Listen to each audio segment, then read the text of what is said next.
Assalamualaikum warahmatullahi wabarakatuh. Makin pas, makin pasti, Pas FM pasti. Bismillahirrahmanirrahim. Mitra Pas FM yang dirahmati Allah, pertama-tama segala puji dan pujian adalah milik Allah Subhanahu wa taala.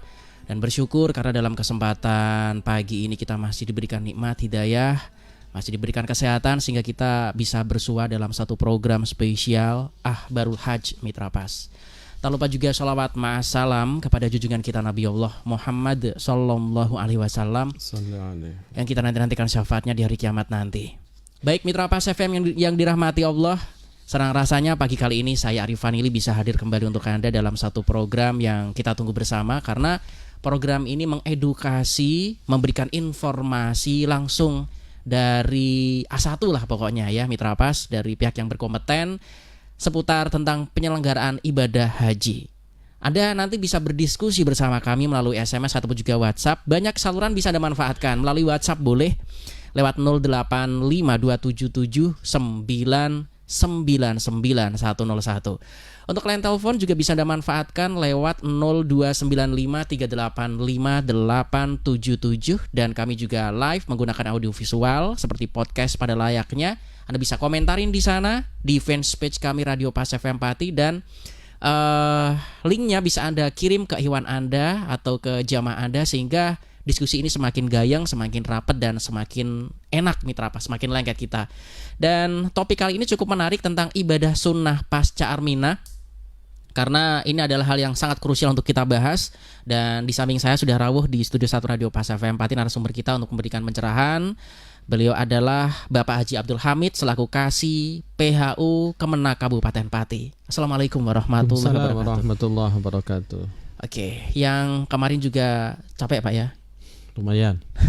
Apalagi yang bertugas di sana ini, panasnya minta ampun Pak. Kami mendapat informasi yang kita update terus menerus sehingga dari permasalahan mengurai permasalahan kemudian mendapatkan solusi, hingga alhamdulillah kita mendapatkan informasi yang terbaru tidak begitu memprihatinkan, artinya juga jemaah kita semoga saja nyaman-nyaman hingga kepulangan nanti. Nah, kita membahas tentang pasca Armina, ibadah sunnah pasca Armina. Mohon pencerahannya Pak, monggo. Baik, terima kasih Mas Ari dan kepada seluruh pendengar Radio Pas FM dimanapun berada. Assalamualaikum warahmatullahi wabarakatuh. Waalaikumsalam. Bismillahirrahmanirrahim. Alhamdulillahirabbil alamin, alqail fi kitabihil karim, a'udzubillahi minasyaitonir rajim. Wa adzin fin nasi bil hajji ya'tuka rijala wa ala kulli dhamir ya'tina min kulli fajjin amik. Allahumma shalli wa sallim ala sayyidina Muhammad wa ala alihi wa ashabihi ajmain. Amma ba'd. Seluruh pendengar Radio Pas FM dan seluruh masyarakat Kabupaten Pati yang dirahmati Allah Subhanahu wa taala, alhamdulillah wa syukurillah. Pagi hari ini kami bisa berjumpa kembali dengan penjenengan seluruhnya lewat fasilitasi dari Radio Pas FM Pati, yang kali ini saya akan mendiskusikan materi soal kegiatan ibadah sunnah pasca Armina. Dan sebelumnya kami mohon maaf karena beberapa kesempatan tidak bisa berada di sini bersama-sama dengan penjenengan untuk memberikan informasi yang berkaitan dengan kegiatan penyelenggaraan ibadah haji, karena kebetulan berbarengan dengan pemberangkatan jemaah haji. Jadi kami konsentrasi penuh di kegiatan penyelenggaraan pemberangkatan, dan hari-hari ini kami sedang persiapan untuk penjemputan jemaah haji yang nanti akan pulang di akhir bulan Juli tahun 2023. Untuk kesempatan kali ini saya ingin berbicara soal kegiatan ibadah sunnah pasca Armina. Ini saya hanya menyesuaikan saja. Sebenarnya ada beberapa tema yang sudah saya siapkan. Sebenarnya kemarin urut itu sesuai dengan runtutan kegiatan pelaksanaan ibadah haji. Cuma kebetulan ini posisi jemaah haji kita saat ini sudah berada di Mekah dan sudah selesai melaksanakan kegiatan puncak haji di Armina. Jadi ini posisinya posisi sedang melaksanakan ibadah sunnah di Mekah sebelum kepindahan ke Madinah dan setelah pelaksanaan puncak haji di Armina. Cuma sebelum itu saya mohon doa ini. Saya mohon doa untuk dibacakan suratul Fatihah kepada siapapun yang mendengar berita dan siaran ini, bahwa kebetulan sebelum saya berangkat ke Radio Pas FM pagi ini, saya mendapatkan laporan dari Ketua Kloter SOC 81. Ada satu jamaah haji asal Kabupaten Pati yang hari ini dipanggil oleh Allah Subhanahu wa taala di Rumah Sakit An-Nur Makkah, sudah beberapa hari dirawat, tetapi yang alhamdulillahnya beliau sudah selesai melaksanakan seluruh rangkaian kegiatan ibadah haji. Jadi seluruh kegiatan ar-musnanya selesai, puncak hajinya selesai, tawaf ifadah selesai. Setelah itu kemudian sempat mengalami hipoklemia di bahasa medis itu, kemudian dirujuk ke Rumah Sakit An-Nur Makkah, dan tadi malam sekitar jam 8 waktu Arab Saudi yang bersangkutan wafat. Dan pagi ini barusan tadi yang laporan terakhir yang kami terima dari Ketua Kloter, sedang proses disolatkan di Masjidil Haram pasca pelaksanaan jamaah sholat subuh. Karena di sana memang sekarang berarti baru jam 5 pagi, karena selisih 4 jam, jam 5 pagi di Arab Saudi. Jadi setelah jamaah sholat subuh kemudian disalatkan dan rencana dimakamkan di Saroya, Makkah. Saroya itu tempat antara Makkah dengan Mina perjalanan. Yang wafat atas nama Bapak Warsono bin Masri, asal desa Karangmulyo, kecamatan Tambak Romo, wafat tadi malam. Dan alhamdulillah sekarang sudah bernama Bapak Haji Warsono Masri, Karangmulyo, Tambak Romo. Sekali lagi kami berdoa semoga beliau mendapatkan tempat terbaik di sisi Allah Subhanahu wa taala, husnul khotimah, min ahlil jannah, hajinya mabrur, dan keluarga yang ditinggalkan mendapatkan ketabahan, kesabaran, dan mendapatkan ridho dari Allah Subhanahu wa taala. Mohon berkenan untuk bersama-sama baca suratul Fatihah. Al-Fatihah.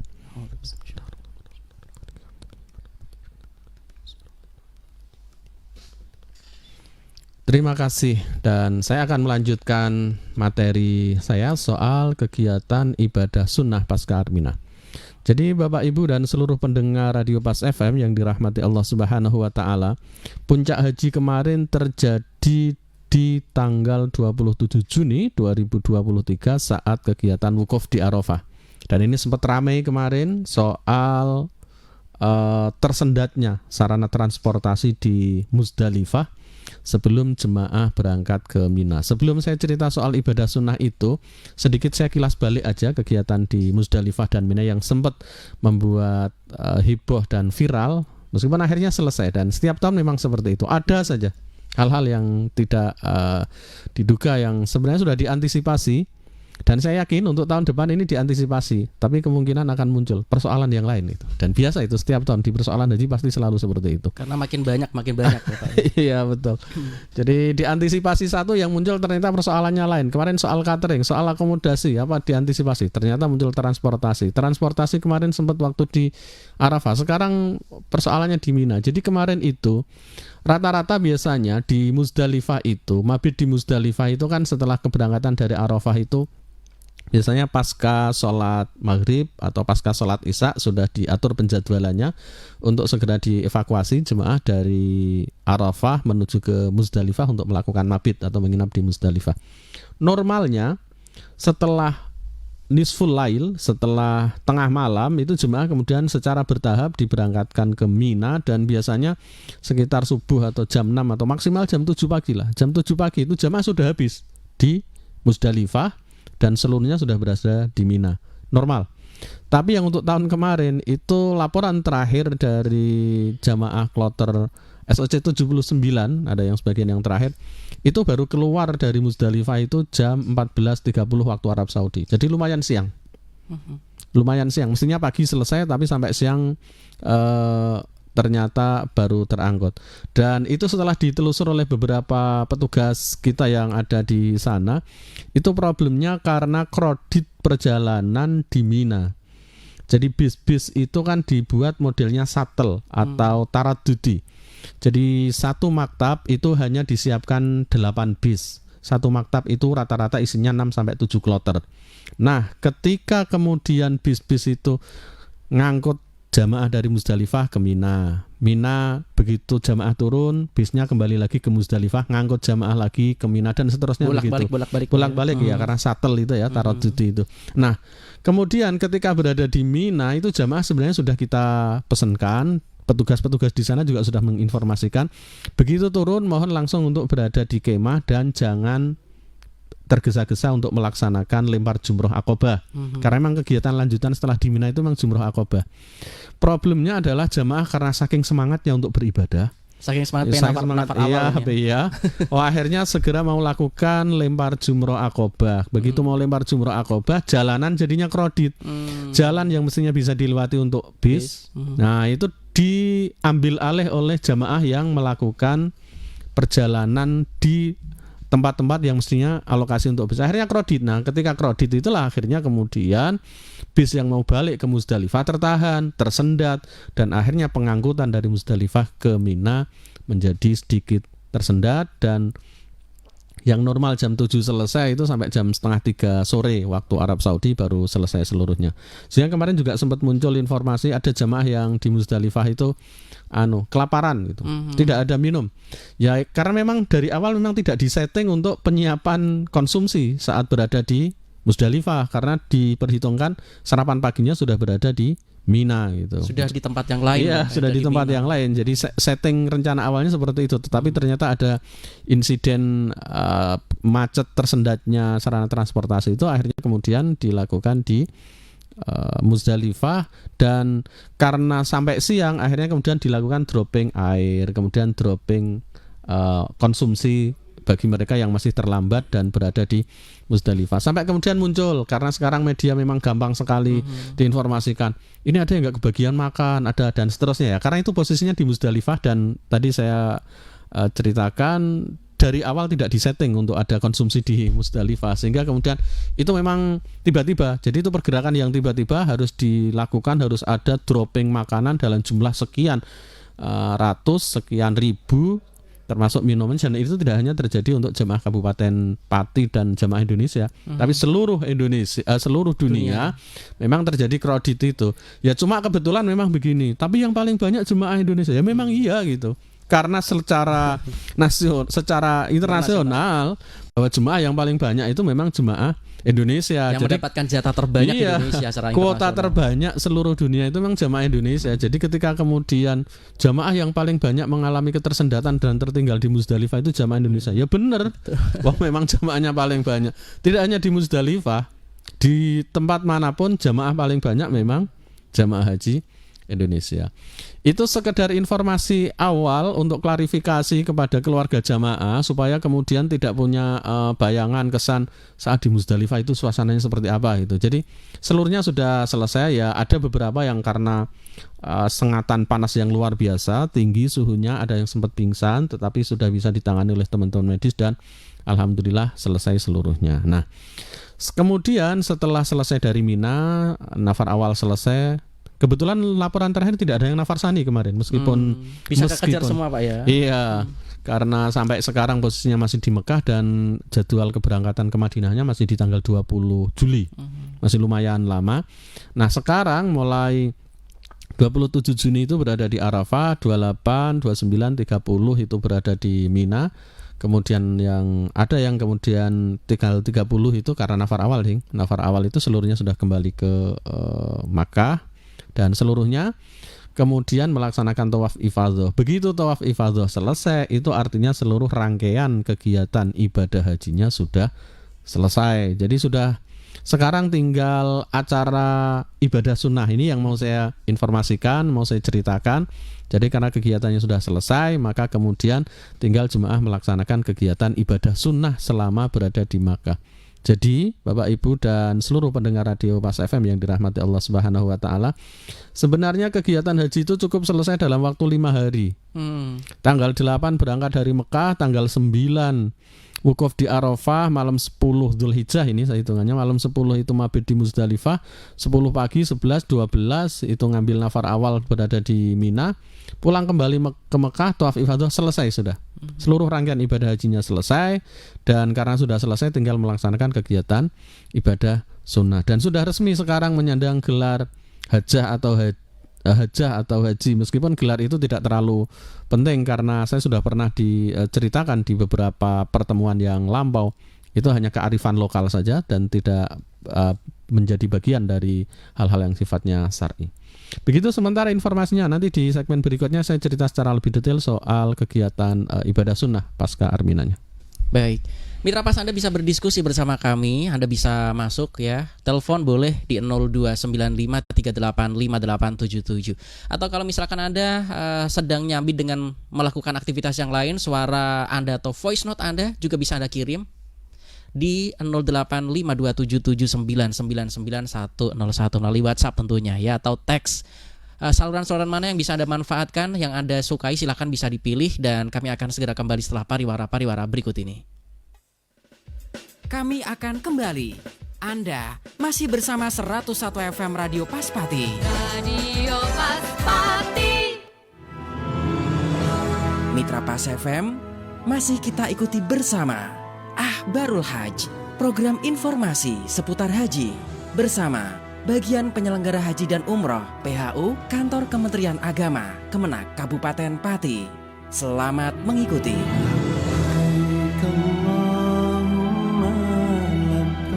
Oke Mitra Pas, terima kasih Anda masih bergabung bersama saya Rifanili dalam program Ahbarul Hajj, hasil kerjasama Radio Pas FM Pati dengan Kasih PHU Kemenak Kabupaten Pati. Ada Bapak Haji Abdul Hamid yang pagi ini sudah hadir bersama saya. Topiknya cukup menarik, ibadah sunnah pasca Armina, Mitra Pas, dan kita bersyukur karena bagaimanapun juga ini pasti ditunggu oleh Mitra Pas, sehingga ketika tahun berikutnya insya Allah Anda berangkat, Anda sudah tahu gambarannya. Oh, kalau nanti saya akan berangkat kurang lebihnya seperti ini. Termasuk antisipasi, analisa perusahaan potensial yang harus Anda siapkan, biasanya di fisiknya ya Pak ya, sudah betul. Anda siapkan tentunya.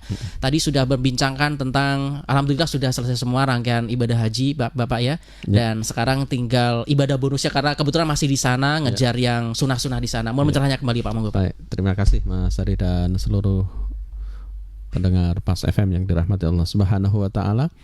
Jadi setelah jemaah haji menyelesaikan seluruh rangkaian kegiatan rukun haji yang selesai setelah melaksanakan tawaf ifadah, jemaah sekarang sedang melaksanakan kegiatan ibadah sunnah dalam rangka menunggu proses perpindahan dari Makkah ke Madinah.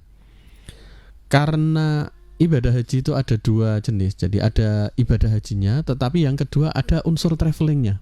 Nah sekarang unsur traveling itu dikemas dalam bentuk ibadah sunnah.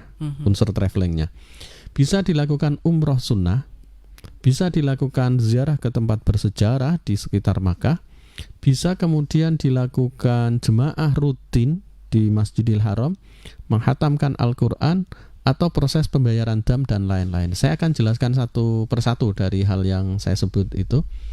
Jadi yang pertama, selama berada di Makkah sambil menunggu kepindahan dari Makkah menuju ke Madinah, yang untuk jamaah Kabupaten Pati insya Allah sekitar tanggal 20 Juli atau ada yang tanggal 21 tergantung kloternya, tapi antara 20-21.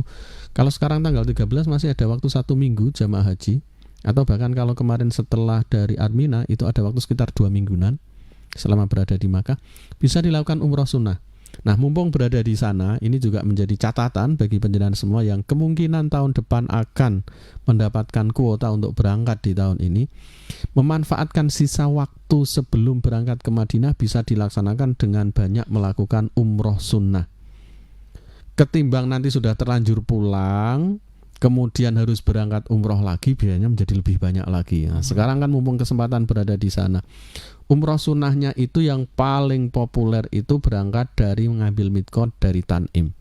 Tetapi secara umum itu ada 3 tempat miqat yang direkomendasikan dalam kitab-kitab fikih untuk dilakukan pelaksanaan umroh. Bisa dari Tan'im, bisa dari Ji'aranah, dan bisa dari Hudaybiyah. Ada 3 titik itu. Artinya kalau seseorang yang sudah melaksanakan ibadah haji atau siapapun yang sudah berada di Makkah kemudian akan melaksanakan umroh, maka dia harus keluar ke tanah halal terdekat, karena ketika berada di Makkah itu statusnya tanah haram. Sementara orang mau memulai melakukan ihram itu harus berada di tanah halal tanah yang netral lah dulu lagi ya Pak ya. Karena di tanah haram itu berlaku ketentuan-ketentuan muharramatul ihram itu. Nah, kemudian ketika dia sudah keluar, titik keluarnya itu ada 3 yang paling populer dan direkomendasikan oleh kitab-kitab fikih: Tan'im, Ji'ronah, dan Hudaybiyah. Yang paling dekat itu di Tan'im, yang agak jauhan itu Ji'ronah. Kemudian ada lagi di Hudaybiyah. Masing-masing punya cerita tersendiri, cerita sejarah tersendiri berkaitan dengan tempat umroh itu. Tetapi secara umum yang paling banyak dilakukan orang itu umrohnya dari Tan'im. Bahkan ada bis-bis yang secara khusus, bis shuttle, angkutan, trayek kalau di bahasa kita. Ada trayek dari Masjidil Haram ke Tan'im, cukup bayar 2 rial saja. 2 rial. Atau kalau pas musim-musim banyak rame itu kadang-kadang juga ada yang minta sampai dengan 5 rial. Tetapi secara umum 2 rial itu sudah selesai. Kecuali kalau mau rombongan bisa juga dengan taksi-taksi yang ada di sana. Bayangannya kalau kemudian menyebut taksi itu di Saudi itu jangan melihat seperti di Indonesia yang setiap taksi itu ada tulisannya taksi, enggak. Seperti Grab kalau di sini. Mobil apapun itu asal dicegat, kalau di sini Grab atau apapun lah, mohon maaf kalau saya nyebut merek ya. Itu kan pakai aplikasi. Sana nggak perlu aplikasi, adalah asal ada mobil lewat dicegat ya sudah jadi taksi gitu. Jadi siapapun bisa melakukan nyarter kendaraan dan itu kadang-kadang kendaraan yang hampir tidak pernah kita itu bisa dalam nilai rial yang lebih murah. Semakin banyak orang kan semakin murah kan. Misalnya di charter satu mobil misalnya nilai 50 rial misalnya. Kalau 10 orang ya cukup 5 rialan selesai misalnya. Kalau yang mobil-mobil penumpang besar itu kan muat ya 10 orang Pak ya. Okay. Tinggal tergantung asal orangnya mau ya. Tidak ada persoalan. Jadi oh ya, saya potong dulu Pak. Kalau ini kan rangkaian haji sudah selesai. Berarti kalau kepengen umroh lagi biaya sendiri dong Pak ya? Atau ada bagaimana Pak ini Pak? Iya, jadi kalau umroh yang sunnah yang sekarang itu memang tidak fasilitas dari pemerintah ya, karena sunnah. Tinggal orangnya mau jalan sendiri aja. Jadi biasanya regu rombongan, kemudian ngambil kelompok-kelompok tertentu itu yang kemudian secara pribadi mendatangi titik-titik adnal khili, tanah halal terdekat yang saya sebut tadi untuk melakukan umroh, dan memang tidak difasilitasi oleh pemerintah. Kan tidak difasilitasi oleh pemerintah itu karena memang tidak semua jemaah menginginkan itu. Kemarin kita juga sudah informasikan ke teman-teman jemaah. Karena ini kesempatannya untuk banyak melakukan umroh sunnah juga, silahkan lakukan dengan catatan kondisi kesehatannya memungkinkan. Jika memang kondisi kesehatannya tidak memungkinkan, silahkan untuk melaksanakan kegiatan ibadah lain selain umroh, karena umroh itu pasti memerlukan fisik yang lebih banyak. Jadi selain harus keluar naik bis, kemudian saat umroh, saat tawaf, kemudian sa'i, hari-hari ini juga masih lumayan padat di Masjidil Haram. Jadi kalau misalnya mau melaksanakan kegiatan saat ini umroh sunnah, itu kalau fisiknya tidak bagus betul ya memang gampang capek. Meski demikian saya pernah ketemu ini di tahun 2016 ketika saya mengantar jamaah di 2016, tapi kebetulan orangnya masih muda.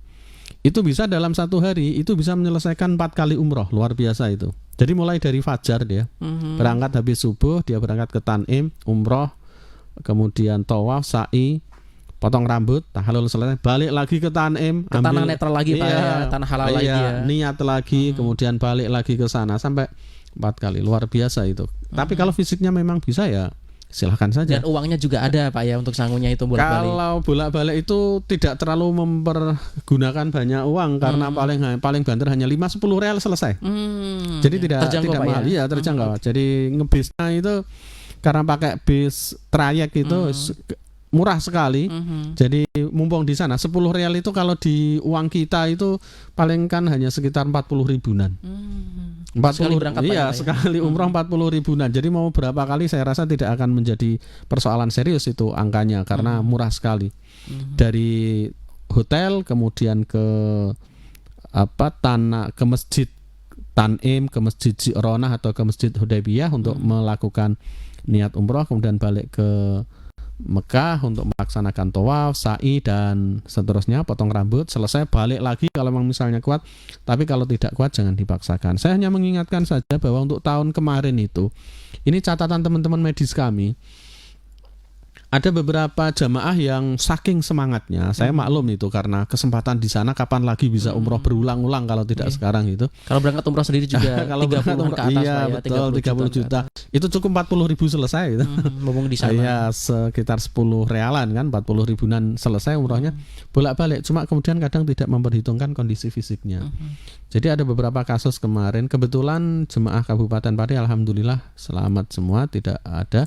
Tetapi ada beberapa jemaah dari embarkasi Solo yang di tahun kemarin itu ada yang wafatnya di pelataran Masjidil Haram, kecapean karena memaksakan untuk melaksanakan umroh sunnah itu. Ada yang baru turun dari bis saat pulang dari Tanim, itu kemudian turun mau melaksanakan tawaf dan kemudian masih di parkiran bis jatuh dan akhirnya dirujuk ke rumah sakit dan wafat.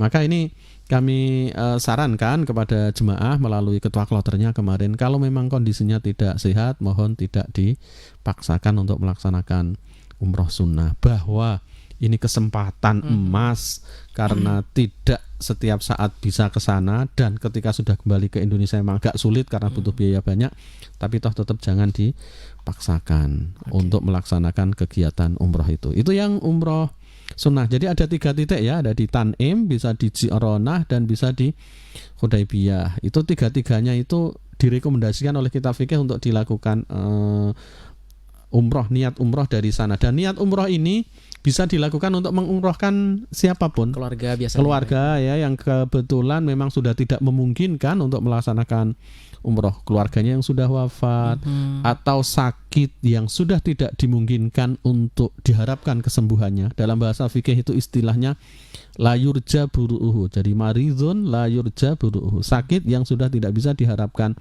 kesembuhannya itu bisa kemudian dilakukan umroh sunnah. Sama seperti haji, yang wafat kemudian yang sakit yang sudah tidak bisa diharapkan kesembuhannya diperbolehkan untuk badal haji, tetapi tidak boleh membadal hajikan atau membadal umrohkan untuk orang-orang yang masih dalam kondisi sehat, kondisi fisiknya masih memungkinkan untuk melaksanakan ibadah umroh, dibadal hajikan nggak boleh karena dia bisa melaksanakan sendiri. Jadi hanya bagi mereka yang sudah tidak memungkinkan.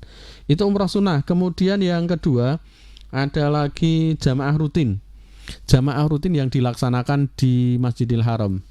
Jadi dari hotel ke Makkah itu dilakukan, ke Masjidil Haram itu dilakukan setiap saat waktu sholat. Ada beberapa teori yang kemudian digunakan oleh kawan-kawan kita yang berada di sana untuk mempersingkat perjalanan. Jadi meskipun sholat 5 waktu itu dilakukan selama 5 kali, tetapi berangkat ke masjidnya cukup 3 kali. Sholat subuh, kemudian zuhur, asar nggak pulang. Sholat zuhur, jamaah zuhur di sana, kemudian di masjid lakukan tadarus Al-Quran atau iktikaf minimal di masjid sampai menunggu waktu sholat asar. Temennya banyak, nyaman Pak ini Pak banyak, ya. Cari makanan juga gampang insya Allah. Ya, gampang sekali di sana. Bahkan kadang-kadang ada yang sengaja sudah membawa bekal dari rumah. Oh ya. Jadi di perjalanan dari hotel itu sudah bawa bekal dari rumah, kemudian sholat zuhur, tadarus Al-Quran di sana, iktikaf, capek, nanti persiapan makanan sudah bawa dari rumah, pondokan, ya? Dari pondokan, dari hotel itu, kemudian sambil nunggu waktu sholat asar. Habis sholat asar baru pulang. Habis sholat asar pulang, menjelang nanti jamaah sholat maghrib baru berangkat lagi ke masjid untuk melaksanakan ibadah. Kemudian tidak pulang setelah jamaah sholat maghrib, menunggu sampai waktu sholat isya. Habis isya baru nanti kemudian pulang. Lagi pula kalau misalnya habis sholat persis kemudian langsung pulang, itu pasti jalanan zahmah, banjir padat sekali ya. Betul, luar biasa padatnya. Oleh karena itu nunggu saja di sana. Dan itu dilakukan, kita tahu bahwa ibadah di sana itu pahalanya berlipat-lipat daripada pahala ketika melaksanakan sholat jamaah di luar Masjidil Haram. Oleh karena itu kemudian diupayakan untuk ke sana, kecuali kalau tidak memungkinkan. Seperti misalnya hari Jumat kemarin itu ada edaran dari sektor, dari daerah kerja Makkah, bagi jemaah lansia kemudian disarankan untuk melaksanakan sholat Jumat di masjid terdekat, tidak di Masjidil Haram karena padat, panas, apalagi kalau sholat Jumat kemarin ya. Itu orang melaksanakan sholat Jumat itu berangkat jam 9 dari hotel sudah pasti tempatnya dapat di halaman itu, nggak bisa dapat di dalam. Beda dengan di kita, jam 9 di sana kita berangkat ke masjid malah belum ketemu orang, kalau perlu penjaganya ada. Kalau di sini, di sana jam 9 sudah kebagian di halaman karena rata-rata orang ingin melaksanakan kegiatan jamaah di sana, jadi mesti ngangsek ke depan. Apalagi ada salah satu hadis juga yang mengatakan kan bahwa melihat Ka'bah itu juga bagian dari ibadah, maka mereka pasti berupaya mencari tempat terdekat, soft terdepan. Iya, soft terdepan yang di luar matof. Kalau matof biasanya kan panas itu karena nggak ada atapnya. Tapi yang di masjid sekeliling tempat tawaf itu kan bisa dilakukan berada di situ. Bisa lihat Ka'bah, iktikaf di sana atau tadarus Al-Quran sampai dengan selesai, dan itu bisa dilakukan rutin setiap saat. Dan itu jemaah haji Kabupaten Pati masih punya waktu sampai dengan tanggal 20 Juli. Ini kesempatan yang luar biasa. Jadi catatan untuk bisa diinformasikan kalau kemudian masyarakat Kabupaten Pati yang kebetulan keluarganya sekarang berada di Masjidil Haram, berada di Makkah. Kami juga sudah informasikan lewat grup WA jemaah haji untuk memanfaatkan sisa-sisa waktu terakhir berada di Makkah ini untuk seefektif mungkin, semaksimal mungkin melaksanakan kegiatan ibadah. Salah satunya seperti yang saya sebut tadi soal ibadah rutin di Masjidil Haram maupun pelaksanaan umroh sunnah sebelum nanti pindah ke Madinah. Baik, itu nanti di segmen berikutnya saya akan cerita soal tempat bersejarah di Makkah dan kemudian untuk penyelesaian dam haji. Demikian Mas Ari. Mitra Pas cukup menarik karena memang dalam peribadatan yang sunnah seperti ini memang maqasidus syariahnya harus main, hifdzun nafasnya, menjaga jiwanya, jangan sampai ngongso nanti malah gak karu-karuan. Ini juga repot, dan analisa perusahaan potensial seperti ini juga sepertinya sudah disampaikan oleh petugas yang ada di sana, sehingga harapannya juga dalam keadaan baik-baik semuanya ya. Kami akan segera kembali setelah pariwara berikut ini, jangan kemana-mana. Kami akan kembali. Anda masih bersama 101 FM Radio Paspati. Radio Paspati. Mitra Pas FM, masih kita ikuti bersama Akhbarul Hajj, program informasi seputar haji bersama Bagian Penyelenggara Haji dan Umroh PHU Kantor Kementerian Agama Kemenak Kabupaten Pati. Selamat mengikuti.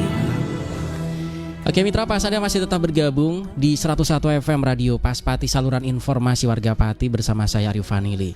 Mitra Pas, acara ini memang didesain Anda bisa berdiskusi tentang haji, tentang penyelenggaraan ibadah haji, karena memang ada beberapa hal yang harus terus-menerus kita informasikan untuk Anda, dan tentunya melalui SMS ataupun juga WhatsApp ya. Secara pada saat acara ini berlangsung Anda bisa bergabung di 085277999101. Sementara untuk line telepon juga bisa dimanfaatkan lewat 0295385877.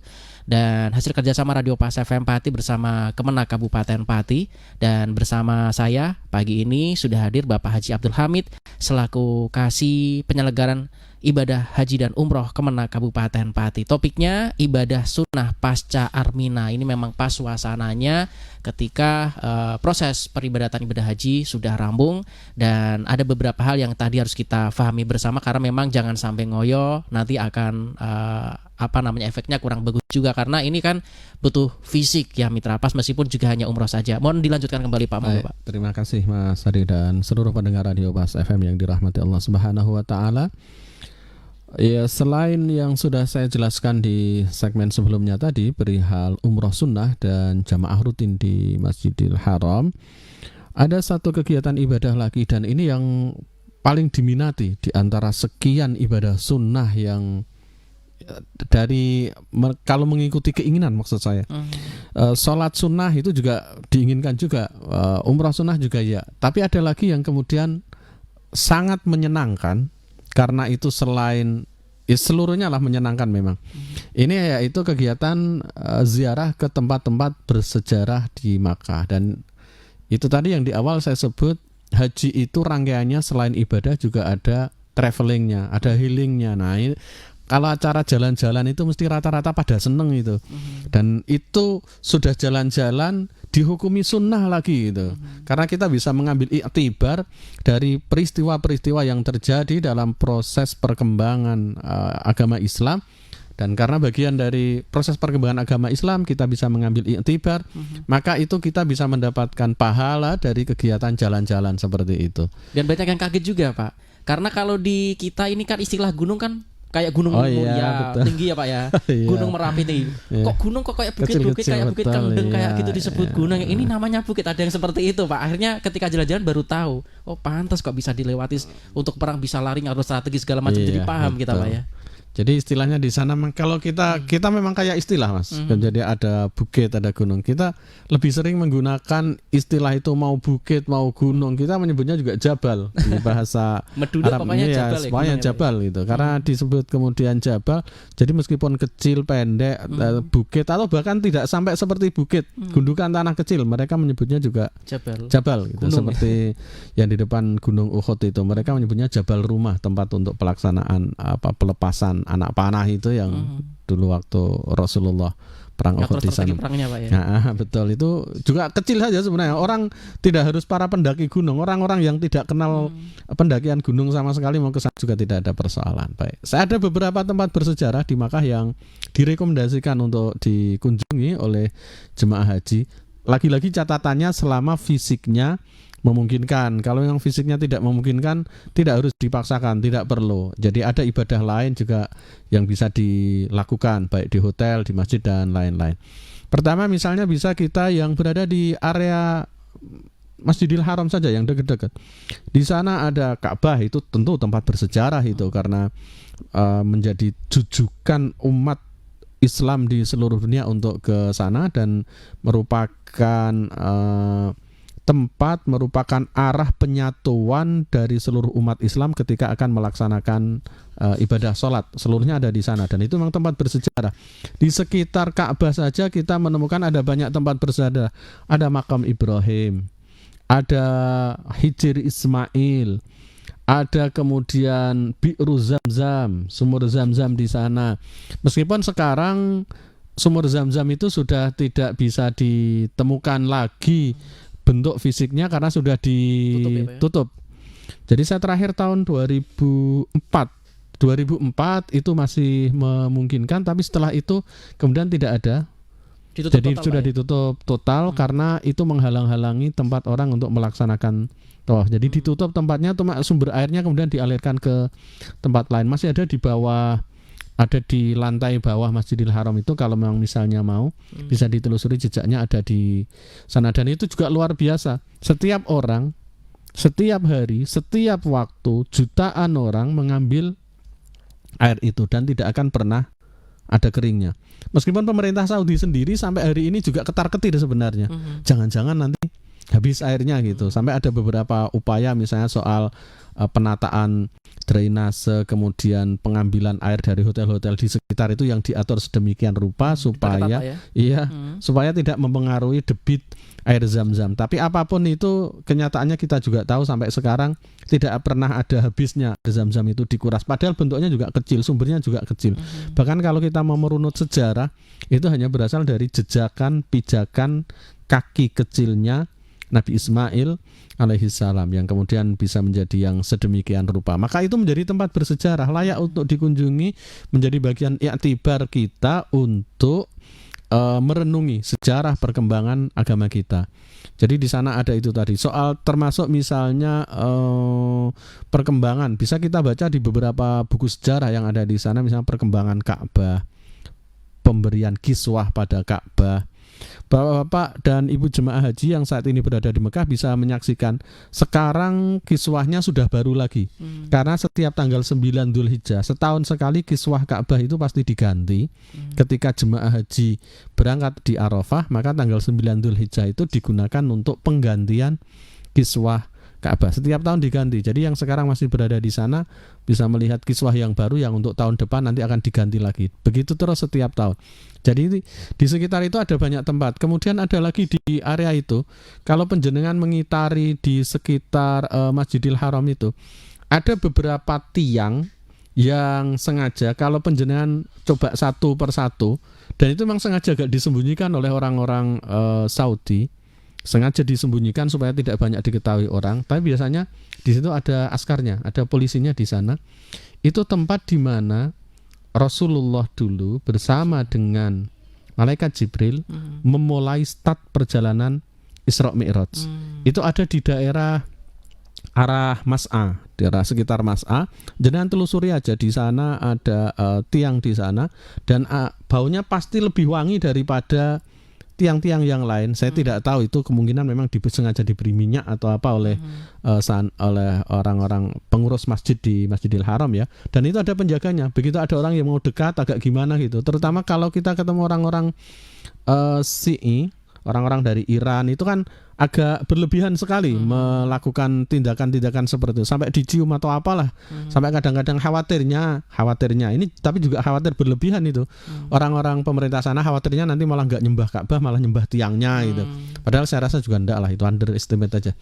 Jadi ada tempat itu juga tempat bersejarah, dan itu bisa dilacak keberadaannya. Itu tempat start di mana dulu Rasulullah memulai Isra Mi'raj, dan beberapa riwayat menyebut di situ dulu hewan atau kendaraan atau apalah itu yang disebut dengan buruk itu dulu bertempat di situ. Wallahu alam ini kalau kebenaran soal, karena itu kadang-kadang kita merenungkannya itu sifatnya metafisik ya. Jadi tidak bisa kemudian kita menganggapnya seperti benar-benar hewan seperti yang ada dalam bayangan kita. Itu juga ada di sana. Kemudian lagi ada tempat di sebelahnya Mas'ah, jenengan keluar sedikit, itu ada yang sekarang namanya Maktabah Makkah Al-Mukarramah. Maktabah Makkah Al-Mukarramah itu adalah perpustakaan yang dulu merupakan rumah di mana Rasulullah dilahirkan. Muhammad kecil, belum diangkat menjadi Rasul, masih kecil ketika lahir, itu di tempat itu. Dulu awal-awal itu sempat itu mau maktabah ini mau dihancurkan karena mau digunakan untuk perluasan area terminal. Itu kan merupakan tempat yang memisahkan antara terminal Sip Amir dan terminal Bab Ali. Di situ itu rencananya mau diperluas, jadi dijadikan satu melewati rumah yang dulu menjadi tempat lahirnya Rasulullah itu. Tetapi kalau orang-orang Jawa bilang ya itu saking sektine atau apa itu. Jadi begitu setiap mau ada pembongkaran informasinya itu kemudian eskavatornya mati, mesinnya enggak, dan lain-lain lah. Ada banyak hal-hal yang tidak terfikir oleh nalar yang kemudian terjadi di situ, sehingga akhirnya sampai sekarang tetap, dan bahkan kemudian sekarang dipugar dan menjadi perpustakaan, meskipun orang-orang juga tetap tidak boleh masuk. Saya tidak tahu kalau di hari-hari biasa, tetapi saat musim haji itu pasti ditutup terus. Tidak ada orang yang masuk. Itu adalah tempat di mana Rasulullah dilahirkan.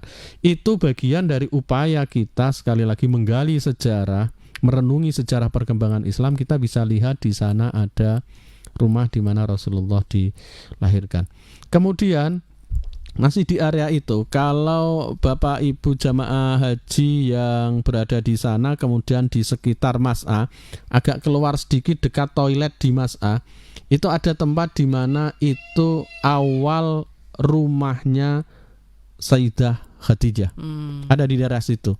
Sekarang sudah masuk bagian dari dibangun toilet-toilet untuk jemaah haji di luaran. Itu dulu di daerah situ, arah ke Marwah, sebelahnya Marwah. Itu adalah rumahnya Sayyidah Khadijah. Kemudian kalau arah ke Hotel Grand Zamzam, ini memang bayangan-bayangan aja karena saya cerita ya. Itu di sana ada dulu rumahnya Abu Bakar yang di daerah situ. Itu bisa ditelisik. Cuma sekarang sudah jadi hotel-hotel semua itu. Jadi kita hanya bisa lihat anjar-anjar arahnya. Silakan dibuka beberapa literatur, kalau ngersake itu nanti akan ada titik-titik tertentu di mana itu adalah tempat bersejarah yang awal perkembangan Islam dulu menjadi luar biasa. Termasuk Darun Nadwa, tempat di mana Rasulullah memulai awal untuk menginformasikan risalah Islam, tapi kemudian ditolak oleh para petinggi-petinggi Quraisy saat itu. Itu ada di area Masjidil Haram semua. Tapi sekarang karena ada perluasan itu yang akhirnya yang menjadi bagian dari masjid seluruhnya. Cuma titik-titiknya masih bisa diketahui, dan itu bagian dari tempat-tempat bersejarah di sana. Itu masih di Masjidil Haram. Kita kemudian bisa keluar ke beberapa titik yang juga menjadi bagian dari perkembangan sejarah Islam. Gua Hira misalnya, Gua Sur misalnya. Tadi yang seperti disebut gua, tapi sebenarnya kalau di Indonesia itu orang menyebutnya nggak gua itu. Hanya seperti gerobongan kecil, iya, kecil gitu kecil Pak, ya? itu aja bisa masuk di sana. Karena bayangannya orang kalau di Indonesia yang namanya gua itu mesti Dalam. lebar, ombo banget, mlebune ombo itu enggak, hanya cukup untuk Ngumpet ya Pak ya? iya, ngumpet aja. Kemudian orang kalau mau masuk juga harus tidak bisa berdiri, harus kemudian merunduk, atau bahkan kalau perlu orangnya tinggi itu harus pakai merunduk, intinya tidak bisa kemudian dengan berdiri. Makanya orang Jawa, orang Pati tuh bingung Pak, guanya yang sing ngendi kan gitu, Iya. bingung apa yang mana, karena di sana kan tidak begitu disakralkan ya Iya. Pak kalau di sana. Di sana orang-orang Saudi kan Dianggap merasa biasa. dianggap biasa, sehingga kemudian dia punya pikiran nanti kalau disakralkan itu khawatirnya nanti Iya. menimbulkan pemahaman yang salah itu. Meskipun itu ketakutan yang berlebihan menurut saya, dan itu kayaknya sudah direvisi oleh Pangeran MBS karena semangatnya Pangeran MBS, Pangeran Muhammad bin Salman itu putra mahkota, karena kan mendatangkan wisatawan sedemikian banyak ke sana, dan itu bagian dari salah satu destinasi yang menarik adalah tempat-tempat bersejarah perkembangan Islam.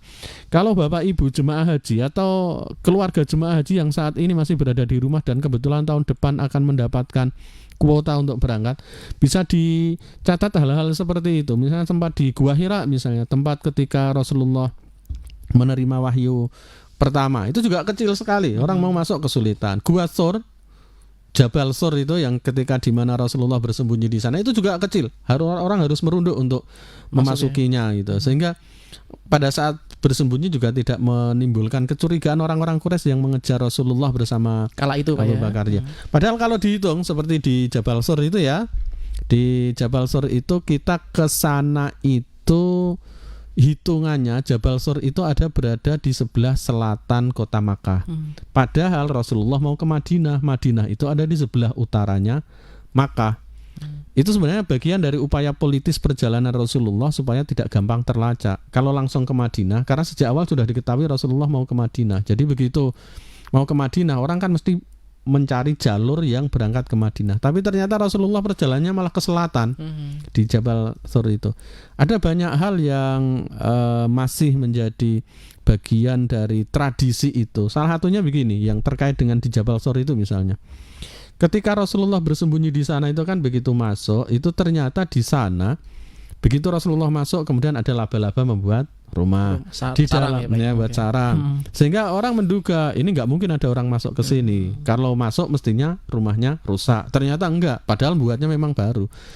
Nah, kemudian ada lagi burung merpati yang kebetulan mengerami telur berada di dalam. Sampai sekarang itu ada beberapa orang-orang asli Ahlul Makkah itu sama seperti kebiasaan tradisinya orang Kudus yang nggak mau nyembelih sapi itu loh. Orang-orang Mekah itu burung dara merpati atau dara yang warnanya agak abu-abu, mereka nggak berani nyembelih karena burung merpati yang waktu Rasulullah bersembunyi di Jabal Sur itu adalah burung merpati yang berwarna abu-abu itu, yang saat itu mengerami telurnya itu.